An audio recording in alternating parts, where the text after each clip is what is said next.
तो आदाब, नमस्कार, गुड इवनिंग, सत श्री अकाल। एक बार फिर आप तमाम लोगों का स्वागत है क्राइम तक की कहानी के इस एपिसोड में। उम्मीद है पूरी फैमिली अच्छी होगी, अपना ख्याल रख रही होगी। आज की कहानी सुनाऊं उससे पहले एक बार फिर आपको बता दूं कि कुकू एफएम ऐप पर भी तमाम कहानियां आती हैं और क्राइम तक फैमिली के लिए क्राइम 50 है, डिस्क्रिप्शन पे लिंक है। तो आप अपनी मनपसंद की तमाम कहानियां अलग अलग सब्जेक्ट की, अलग अलग फील्ड की यहाँ सुन सकते हैं। और इन तमाम कहानियों में कहानी है द असैसिनेटेड वंस। तो ये कहानी भी कुकू एफएम ऐप पर है और ऐसी तमाम अनगिनत सैकड़ों हजारों कहानियां हैं। तो कुकू एफएम ऐप पर भी आप कहानियां सुन सकते हैं। आज कहानी सुनाओ उससे पहले बात सुपर संडे की जो कल गुजरा।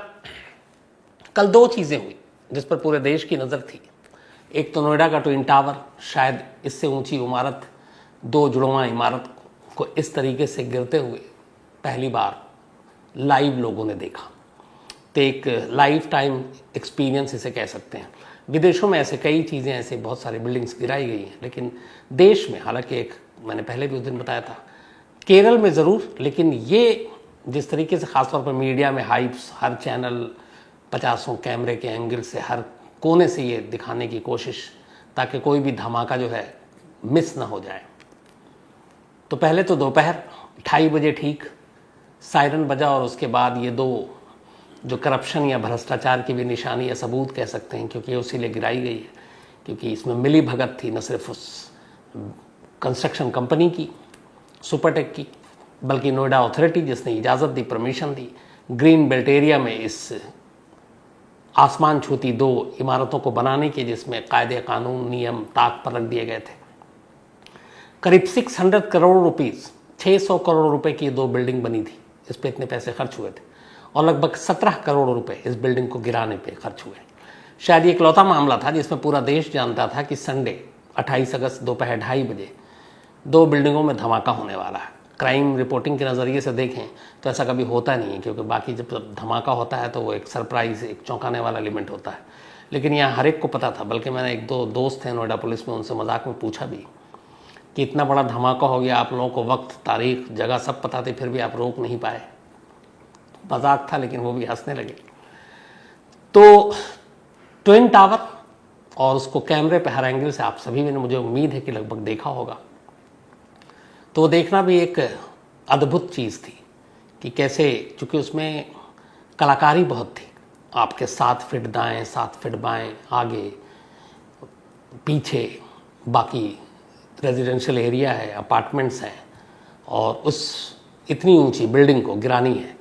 और अगर ऊपर वाला ना करे, वो ज़रा सा भी चूक जाए दाएं बाएं, हालांकि सारे घर खाली हैं, लेकिन फिर आशियाना बनाने में भी बहुत मेहनत लगती है, वक्त लगता है, पैसे लगते हैं। एक घर बनाने में लोग उम्र गुजार देते हैं, तो फिर बार बार कहाँ से बन पाए। तो वो शुक्र है कि ऐसा कुछ हुआ नहीं। जो तय था, जिस तरीके से वो बिल्डिंग को गिराई गई, आसपास की इमारतों को खाली किया गया था, बहुत सारी इमारतों को पर्दों से ढक दिया गया था, लेकिन धुएं का जो गुबार था, मुझे लगता है वो पर्दा भी काम नहीं आया होगा। बाद में जिस कंपनी ने इसको ब्लास्ट से उड़ाया उसने बताया, और हमारे जो रिपोर्टर्स हैं उन्होंने भी देखा, कुछ आसपास की इमारतों के शीशे, जो कांच है खिड़कियों के, वो सारे टूट गए। एक दो की बाउंड्री वॉल टूट गई, जिसका काम शुरू भी हो गया आज बनना। तो कुल मिलाकर ज़्यादा कुछ हुआ नहीं, और जो उम्मीद थी वैसे ही हुआ। जिन्होंने इस पूरे धमाके को अंजाम दिया था, जो पूरी तरीका अपनाया, उनसे जब बात हुई, उन्होंने बताया कि धमाके से बिल्डिंग को उड़ाना उनके लिए इतना मुश्किल काम नहीं था। चैलेंजेस कहाँ पे आए कि इस दोनों टावर में जो बारूद भरना था सॉफ्ट पाइप में, और उस पाइप को दीवार के अंदर डालना था, तो दीवारों में होल होनी थी। तो इन दो टावर के अलग अलग फ्लोर पे, ज़मीन से लेकर आसमान तक जो होल किए गए, उसकी लंबाई अगर देखें तो करीब 17 किलोमीटर, 17 किलोमीटर लंबाई में था वो, और उन 17 किलोमीटर के दायरे में बारूद भरा गया। यूं गोल गोल बिल्डिंग आपने तो देखी है, और सभी के जो बारूद भरना था उसका होल जो है वो एक ही साइज का होना चाहिए था। तो बड़ी महीन बारीक काम, और इसमें बड़ा मुश्किल, और एक करीब 17 किलोमीटर, आप अंदाज़ा लगाइए कि 17 किलोमीटर कितनी दूरी तक होता है।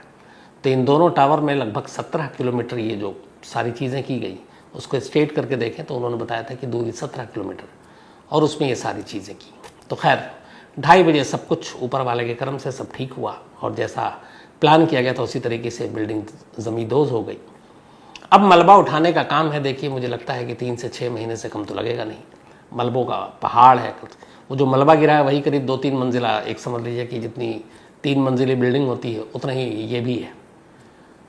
तो अब मलबा को तो धमाके से उड़ाया नहीं जा सकता, काट कर ही उठाया जाएगा। बड़े बड़े लंबे लंबे सरिया हैं, बाकी चीज़ें हैं, तो धीरे धीरे वक्त लगेगा लेकिन उठाया जाएगा।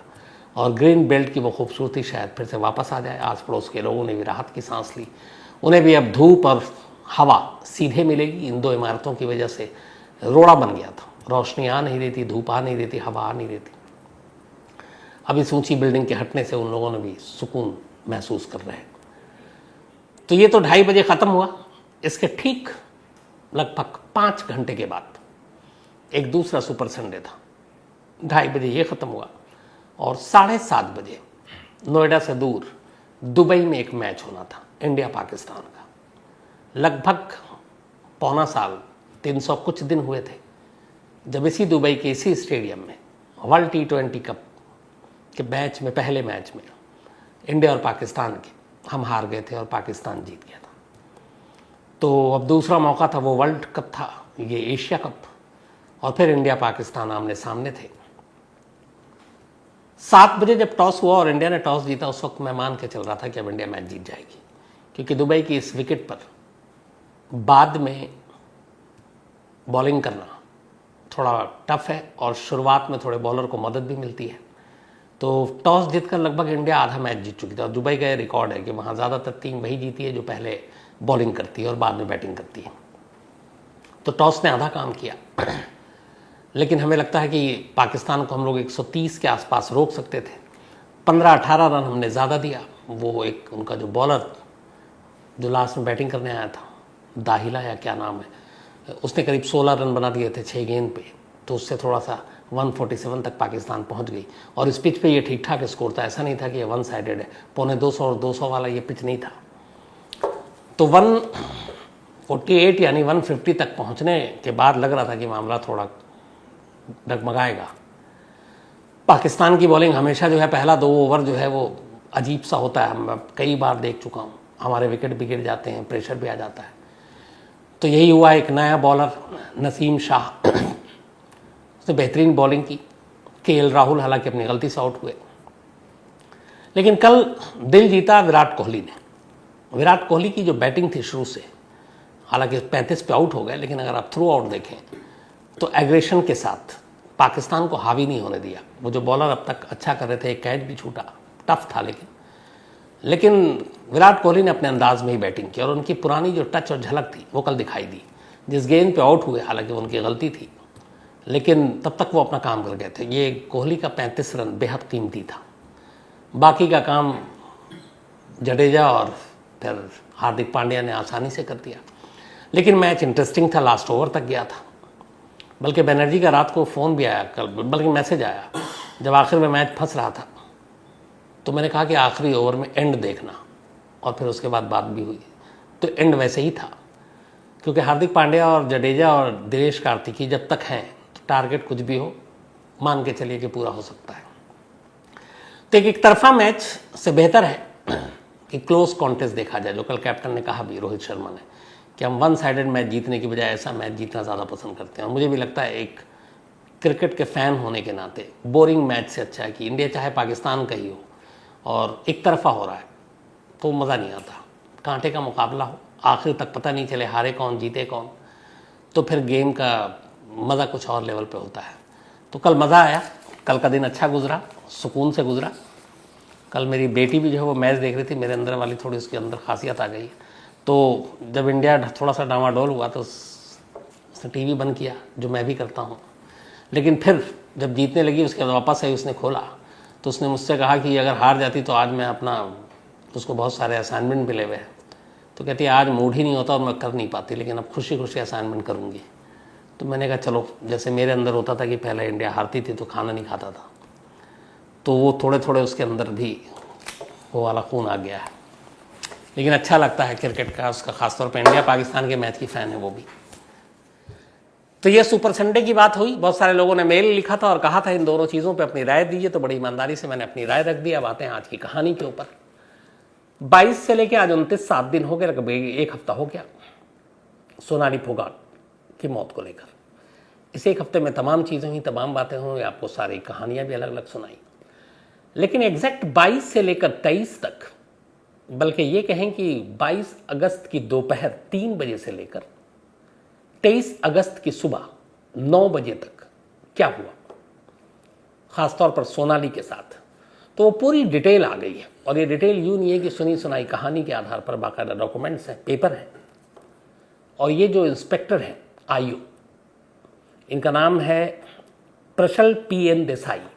ये अंजुना पुलिस स्टेशन के इंस्पेक्टर हैं और इसके आईओ हैं, यानी कि इन्वेस्टिगेटिव अफसर, जांच अधिकारी। तो PN देसाई, इन्होंने एक पूरी रिपोर्ट तैयार की है इस पूरे मामले में। और इस पूरी रिपोर्ट में वो कहानी है जिसके बाद आपको फिर किसी शक या सवाल की गुंजाइश नहीं रहेगी और सारी चीज़ें आपके सामने होंगी। तो देसाई साहब की ये रिपोर्ट अपने आप में ही एक दस्तावेज, एक कहानी है, और मैं इसमें अपनी तरफ से कुछ नहीं मिलाऊंगा, हूबहू वही कहानी, बस फर्क ये है कि वो इंग्लिश में है, मैं आपको हिंदी में बताऊंगा। 22 अगस्त की सुबह क्या, थोड़ा देर सुबह, सुधीर, सुखविंदर और सोनाली ये लोग दिल्ली एयरपोर्ट पहुंचते हैं। इनकी गोवा की टिकट 2 दिन पहले बुक थी, यानी 20 तारीख को। 22 तारीख को ये पहुंचते हैं एयरपोर्ट। उसके बाद एयरपोर्ट से ये गोवा पहुंचते हैं फ्लाइट से। गोवा पहुंचने के बाद ये टैक्सी लेते हैं और इन्होंने पहले ही गोवा में ही ये जो एक रिजॉर्ट है, ग्रैंड लियोनी रिजॉर्ट, ये बुक करा रखा था। और इसके इन्होंने 2 कमरे बुक कराए थे कायदे से, एक में सुधीर और सुखविंदर और एक में सोनाली। एयरपोर्ट से लोग टैक्सी पकड़ते हैं और सीधे रिजॉर्ट पहुंचते हैं। रिजॉर्ट पहुंचते पहुंचते लगभग देर दोपहर हो गई, मतलब करीब 3 के आसपास पहुंचे थे। चेक इन किया। चेक इन करने के बाद इन लोगों ने वहीं रिजॉर्ट में खाना खाया। खाना खाने के बाद फ्रेश हुए, थोड़ा आराम किया। इस दौरान में सुधीर और उसके साथ ही सुखविंदर ने इसी रिजॉर्ट के एक रूम बॉय को बुलाया और फिर उससे बात की। और इससे ये पता चलता है कि शायद सुधीर इस रिजॉर्ट में पहले भी ठहर चुका है। उस रूम बॉय को बुलाने के बाद उसने कहा कि उसे ड्रग्स चाहिए। रूम बॉय तैयार हो गया। इसके बाद वो रूम बॉय कुछ देर के बाद ड्रग्स लेकर आता है 2 अलग अलग पैकेट में। सुधीर 5,000 रुपये देता है उस रूम बॉय को एक पैकेट के लिए, और सुखविंदर दूसरे पैकेट के लिए 7,000 रुपये देता है। कुल 12,000 रुपीज़ 2 पाउच ड्रग्स के। और ये ड्रग्स कौन सा था? MDMA, एक सिंथेटिक ड्रग्स है, केमिकल ड्रग्स। तो ये 2 पाउच, 2 पुड़िया ड्रग्स के MDMA की आ गई। अब उसके बाद MDMA की इस ड्रग्स के आने के बाद शाम को जब ये लोग सब सुस्ता लेते हैं, खाना वाना खा चुके हैं, आराम कर रहे हैं, अब सुधीर, सुखविंदर और सोनाली तीनों रूम में ही इस MDMA ड्रग्स को लेते हैं। रूम में ड्रग्स लेने के बाद थोड़ी देर तक ये लोग अपना गप्पे मारते हैं, हंसते हैं, मुस्कुराते हैं और फिर रूम में ही रहते हैं। रात के खाने का ऑर्डर नहीं दिया। फिर ये लोग रिजॉर्ट से निकलते हैं करीब 11 बजे। और इन्होंने पहले से ही पता किया था कि कौन कौन से पास में अच्छे क्लब हैं जहां रात में जाकर पार्टी कर सकते हैं। तो इन्हें ये पता चला कि ये पास में करलीज क्लब है, शैक, ये ठीक ठाक क्लब है। और ये भी पता किया था कि कहाँ ऐसा है जहाँ पे कोई सख्ती ना हो, सख्ती मतलब कोई ड्रग्स व्रग्स का रेड वेट का चक्कर ना हो। तो करलीज के बारे में इनको बताया गया। ठीक रात 11:30 बजे ये लोग करलीज क्लब पहुँचते हैं एक टैक्सी से। टैक्सी से पहुँचने के बाद ये पार्किंग में उतर जाते हैं, टैक्सी वाले को पैसे देते हैं और फिर तीनों करलीज क्लब में दाखिल होते हैं। जब ये दाखिल हुए तब रात के 11:30 हो रहे थे। जो CCTV कैमरा है वो भी यही टाइम दिखा रहा है इनके एंट्री के। क्लब में दाखिल होने के बाद ये लोग वहाँ थोड़ा ड्रिंक करते हैं और फिर डांस फ्लोर पे जाते हैं। अच्छा, इधर इससे पहले जब ये रिजॉर्ट से निकलने लगे, एक राउंड इन्होंने कमरे के अंदर MDMA ड्रग्स ली तीनों ने। इसके बाद क्या किया, जो सुधीर है, सुधीर ने MDMA की एक पाउच अपने पैंट की जेब में रख ली और वो शॉर्ट टाइप का पैंट पहने हुआ था। उसने उसमें एक पाउच को जेब में अपने डाल लिया और एक पाउच जिसमें से इन लोगों ने यूज़ किया आधा और अब भी उसमें से बचा हुआ है, उसको एक खाली पानी के बोतल में, जो छोटा वाला पानी का बोतल आता है बल्कि छोटा नहीं, ठीक ठाक बोतल, उस बोतल से पानी सारा पी गए और खाली बोतल के अंदर इन्होंने MDMA डाल दी और उस बोतल को सुधीर ने अपने पास रख लिया। तो एक ड्रग्स का पाउच उसकी जेब में है और दूसरा ड्रग्स उसने पानी के खाली बोतल में डाला। अब बोतल लेकर ये तीनों निकले रिजॉर्ट से और रात 11:30 बजे पहुंचते हैं कर्लीज क्लब में एंट्री करने के बाद थोड़ा पहले ड्रिंक लेते हैं, फिर डांस फ्लोर पे जाते हैं। तब तक वहाँ और भी बहुत सारे लोग थे, अलग अलग लोग थे, उनका इन तीनों से कोई ताल्लुक नहीं था। कोई वहाँ और कोई इनकी पार्टी में शामिल कोई और लोग था, ऐसा नहीं था। बस यही तीन थे एक दूसरे को जानने वाले। वहाँ जाने के बाद अब ये लोग डांस वांस करते हैं। डांस वांस के करने के दौरान ही बीच में सुधीर हटता है वहाँ से और पानी का बोतल लेता है एक दूसरा, और उस पानी के बोतल को अपने साथ जो बोतल लेकर आया था उसमें पानी डाल देता है जिसमें ऑलरेडी ड्रग्स है MDMA, और उस हिसाब से वो उसको घोल लेता है। फिर बोतल बंद करता है, खुद सिप लेता है, सुखविंदर लेता है। इसके बाद उस वक्त मस्ती में डांस कर रही सोनाली, उनको भी लाकर वो पानी का बोतल देता है। बाद में जो तस्वीरें हैं उसमें यह है कि सोनाली जो है उसको पीने से मना कर रही है, मतलब थोड़ा इनकार कर रही है। वो शायद सोनाली को शायद खुद को एहसास था कि उसके साथ क्या हो रहा है। वो थोड़ा लग रहा था कि शायद या तो नशा हो रहा है, क्योंकि रिपोर्ट के मुताबिक कमरे में ऑलरेडी ये लोग ड्रग्स ले चुके थे। अब 11:30 पहुंचे थे। लगभग 3-3.5 घंटे तक ये लोग डांस करते हैं, फिर बैठते हैं, बातें करते हैं, और गोवा की नाइट पूरी नाइट ही होती है। 2 बजे तक सब कुछ ठीक चल रहा था। 2 बजे के बाद अचानक सोनाली को थोड़ा सा लगता है थकान और ये वो, तो बैठ जाती है वहाँ पर कोने में। ये लोग डांस कर रहे हैं। फिर थोड़ी देर के बाद सोनाली को लगता है ठीक है, फिर वो आती है, लेकिन फिर अचानक वो कहती है सुधीर से कि मुझे वॉशरूम जाना है, मुझे बाथरूम ले चलो। अब सुधीर उसको लेके साथ जाता है। फर्स्ट फ्लोर पे इसी क्लब के लेडीज बाथरूम थे। सुधीर और सोनाली गए, सुखविंदर वहीं है डांस फ्लोर पे। वहाँ जाने के बाद सुधीर उसको लेडीज बाथरूम तक छोड़ता है, क्योंकि उस वक्त भी एक तरह से वो नशे में ही थी सोनाली बाथरूम के अंदर जाती है, वहाँ जाके वॉमिट करती है, उल्टियाँ करती है। उल्टियाँ करने के बाद करीब 5-7 मिनट का वक्त लेती है। उसके बाद बाहर आती है। सुधीर पूछता है, वो कहती है कि अब मैं ठीक फील कर रही हूँ। कई बार ड्रिंक्स या ड्रग्स के बाद वॉमिट या उल्टी करने के बाद लोग हल्का फील करते हैं, तो उसे भी लगा सुधीर को कि शायद ये थोड़ा नशा ज़्यादा हो गया, लेकिन अब ठीक है, वॉमिट कर चुकी है। वापस ये लोग फिर उसी डांस फ्लोर की तरफ बढ़ते हैं।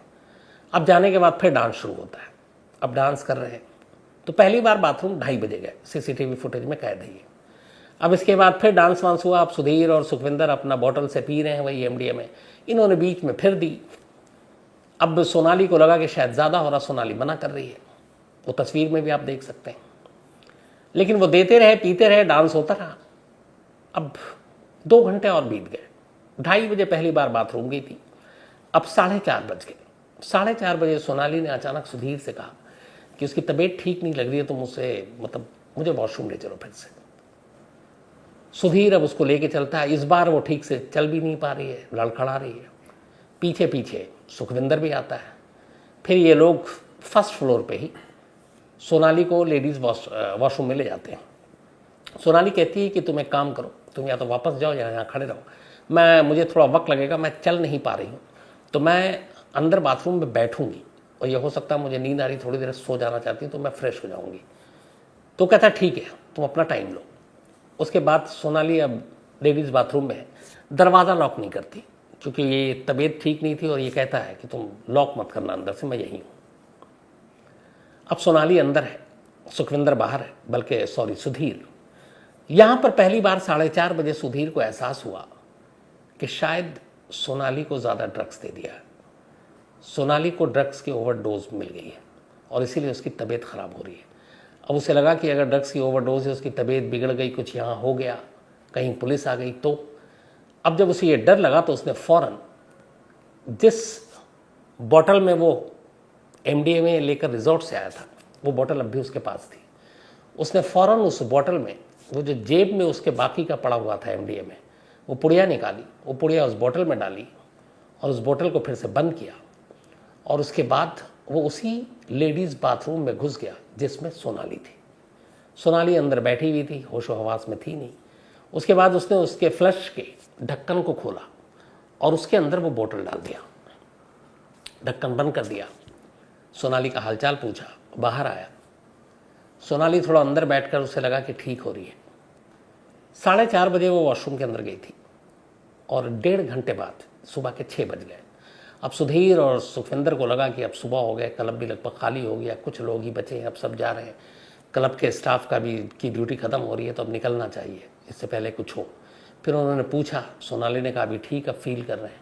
इसके बाद इन्होंने पार्किंग तक जाना है, टैक्सी बुलाई। अब पार्किंग तक वो चल नहीं पा रही है, 2 स्टाफ ने और मदद की। उसके बाद सुधीर ने सहारा दिया और 6 बजे ये वहाँ से पार्किंग में पहुँचते हैं। पार्किंग से एक टैक्सी में बैठते हैं और टैक्सी से बैठने के बाद करीब 6:30 बजे के दरमियान ये उस क्लब से उस लियोनी रिजॉर्ट में पहुँचते हैं जहाँ उन्होंने ऑलरेडी कमरा बुक कराया था। पार्किंग से उतारने के बाद वहाँ फिर गाड़ी से उतरने के बाद सोनाली को सहारा देकर ये कमरे में ले जाते हैं। कमरे में ले जाने के बाद सोनाली की तबीयत अब भी ठीक नहीं लग रही है, बट इन्हें लगता है कि शायद ओवरडोज है, नशा उतर जाएगा, लेकिन वो बेचैन हो रही है। फिर ये दोनों एक कमरा और था उसमें कुछ वहाँ भी जाते हैं, कपड़े भी चेंज करते हैं। अब होटल में आए हुए करीब 1.5-पौने 2 घंटे बीत गए थे, करीब 7:45 का समय होगा। सोनाली कहती कि मेरी तबीयत बहुत ख़राब हो रही है। अच्छा, उसकी हालत देखकर अब ये दोनों भी मतलब घबरा जाते हैं। इसके बाद करीब 8 बजे के आसपास ये रिजॉर्ट पे जाते हैं और पूछते हैं कोई डॉक्टर वॉक्टर, तो बताते हैं कि यहाँ पास में ही एक सेंट एंथनी हॉस्पिटल है। इधर सोनाली की तबीयत बिगड़ रही है, दोनों को समझ में नहीं आ रहा क्या करें। एक डर भी है कि उन्हें मालूम है कि इसकी तबीयत क्यों बिगड़ रही है, क्योंकि उन्होंने ड्रग्स ली है और ड्रग्स के केस में गोवा में फंस जाएंगे पुलिस, ये सारी चीज़ें। इधर सोनाली भी एक पॉलिटिकल चेहरा, फिगर, सोशल मीडिया पे एक्टिव, खबरें भी आ जाएंगी मीडिया में। अब ये सारी चीज़ें एक साथ चल रही हैं, लेकिन तबीयत बिगड़ रही थी, उनके पास और कोई चारा नहीं था। उसके बाद उन्होंने रिजॉर्ट के रिसेप्शन के लोगों की मदद से एक टैक्सी बुक की और उसके बाद वहाँ से सेंट एंथनी अस्पताल गए। सेंट एंथनी अस्पताल के सीधे वहाँ पे जो उनका इमरजेंसी वार्ड है, कैजुअल्टी वार्ड, ये वहाँ पर उसको गाड़ी से उतार कर स्ट्रेचर पर ले जाते हैं। लगभग बेहोशी की हालत में थी सोनाली इस वक्त। उसको सीधे कैजुअल्टी वार्ड में ले गया। वहाँ पर ले जाने के बाद ये दोनों साथ थे, सुधीर और सुखविंदर। वहाँ जाने के बाद एक डॉक्टर देखते हैं सोनाली को, उसकी नब्स टटोलते हैं, उसकी धड़कन देखते हैं। नब्स रुकी हुई थी, धड़कनें थमी हुई थी।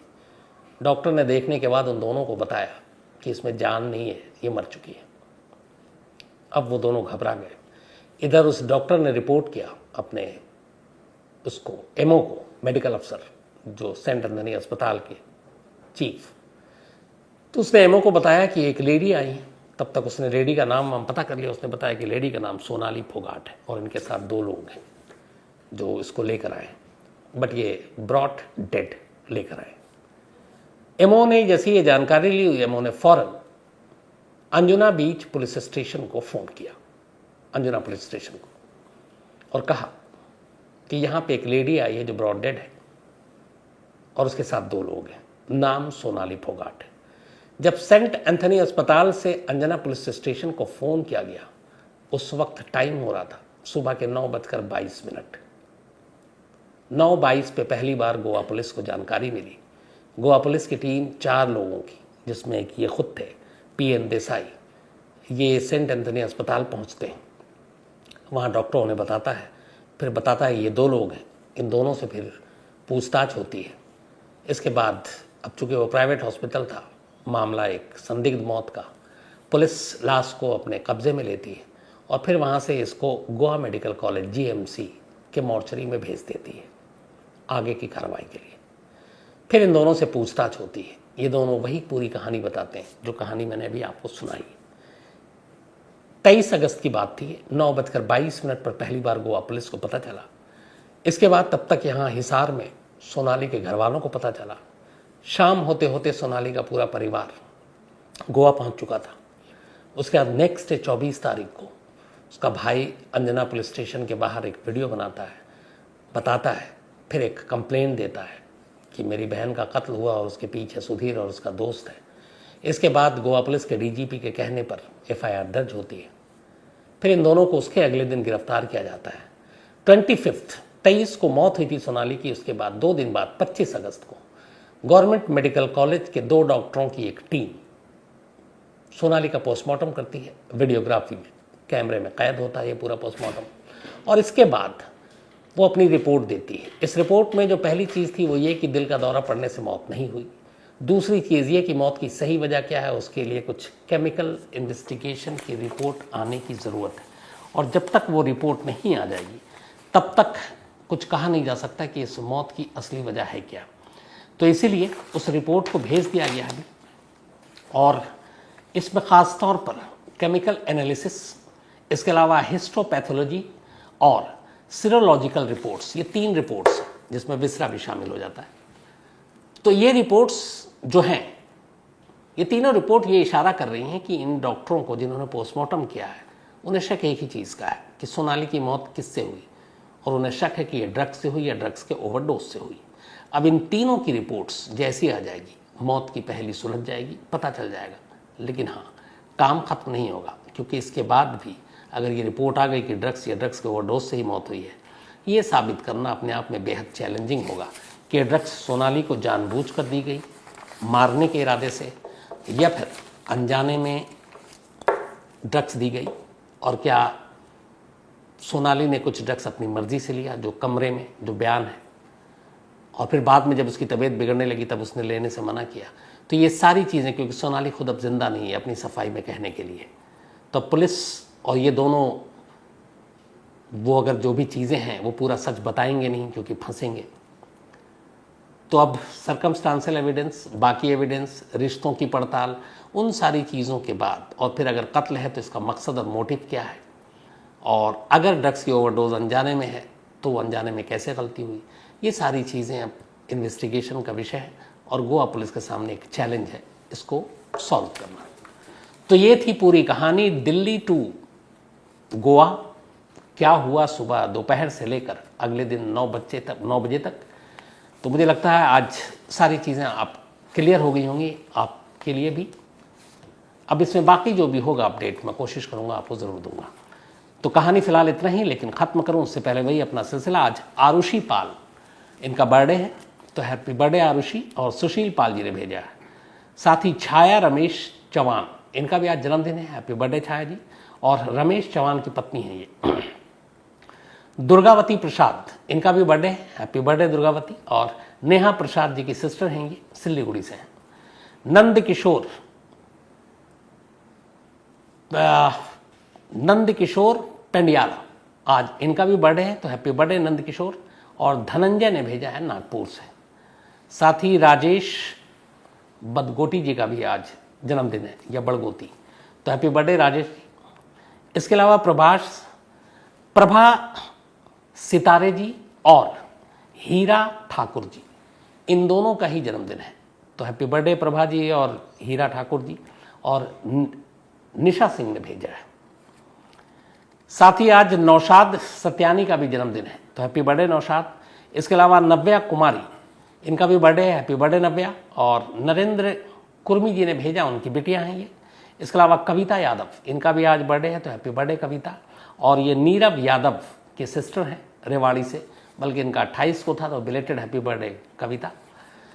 इसके अलावा ईशान शाह ने कहानी की फरमाइश की है। संदीप सिंह राजपूत जी छत्तीसगढ़ से हैं। इसके अलावा मारूफ खान हैं, ट्विन टावर और बाकी चीज़ों के बारे में इन्होंने भी कहा था, मैंने शुरू में बता दिया। फरीद खान है, और इनका कहना था कि ये अरुणा शानबाग की स्टोरी देख रहे थे और बाकी, और इनका मुझसे सवाल है कि ऐसी कौन सी स्टोरी थी जो आप भी सुनाना नहीं चाहते थे या आपको लगता था कि सुना नहीं पाऊंगा। मैंने पहले भी शायद जिक्र किया है, ऐसी कई स्टोरीज़ हैं ज़िंदगी में जो मैं सुनाना या जिससे बात करना या लिखना या शो बनाना, उससे भागता हूँ, कतराता हूँ, क्योंकि इमोशनल हो जाता हूँ। तो एक निर्भया है जिसकी कहानी जब भी याद आती है तो आंखों के सामने वो सारी चीज़ें घूम जाती हैं। और भी ऐसी बहुत सारी कहानियाँ हैं। इसके अलावा सौरभ कुमार वकील साहब हमारे, थैंक यू सो मच आपके प्यार के लिए, और इन्होंने एक कहानी की भी फरमाइश की है। मोहम्मद शाहनवाज हैं, सुमन चौधरी जी हैं, थैंक यू सो मच आपके प्यार के लिए और इस मेल के लिए, नागपुर से हैं ये। और अशोक डूडी बिश्नोई जी ने भी एक कहानी की फरमाइश की। इसके अलावा सूरज कुदावे जी, इन्होंने भी एक स्टोरी की फरमाइश की है। नरेश सिंह, इन्होंने भी एक स्टोरी की फरमाइश की है, भरतपुर से हैं ये। और साथ ही भावना Sharma ji, thank you so much भावना जी, आपने जो अपडेट दिया। एक आपको याद होगा सिद्धू सिप्पी मामले में जो जज की बेटी हैं, बिटिया कल्याणी सिंह, जो कत्ल का इल्ज़ाम है, तो मामला भी कोर्ट में चल रहा है और इन्होंने बेल के लिए अप्लाई किया है कल्याणी सिंह ने। उस पर जो आईयू हैं और पंजाब पुलिस, उसको बुलाकर कोर्ट ने कहा आप अपना पक्ष रखें। तो ये भावना शर्मा जी चंडीगढ़ में रहती हैं, उन्होंने भेजा है। थैंक यू भावना आपके इस प्यार के लिए, और पक्का आप राखी संभाल कर रखिएगा, और चंडीगढ़ जब भी आऊँगा ज़रूर मुलाकात होगी। इसके अलावा हनी मिस्त्री जी हैं, कहानी की फरमाइश की। तो आज कहानी में इतना ही।